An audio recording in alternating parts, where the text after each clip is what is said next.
ಎಟಿಎಂಗೆ ಹಗ್ಗ ಕಟ್ಟಿ ಎಳೆದೊಯ್ದ ಕಳ್ಳರು. ವಿಡಿಯೋ.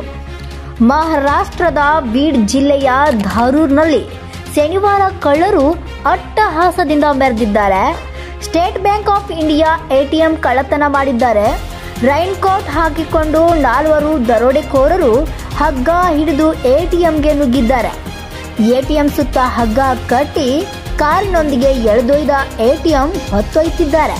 ಬ್ಯಾಂಕ್ ಸಿಬ್ಬಂದಿ ಮಾಹಿತಿ ನೀಡಿದ ಬಳಿಕ ಫೀಲ್ಡ್ಗೆ ಇಳಿದ ಪೊಲೀಸರು 21 ಲಕ್ಷ ಅಧಿಕ ನಗದು ಹಾಗೂ ಎಟಿಎಂ ಯಂತ್ರವನ್ನು ವಶಪಡಿಸಿಕೊಂಡಿದ್ದಾರೆ.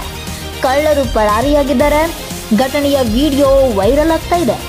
ವರದಿ ವಿಠಲ್ ಭಜಂತ್ರಿ, ಫಸ್ಟ್ ನ್ಯೂಸ್.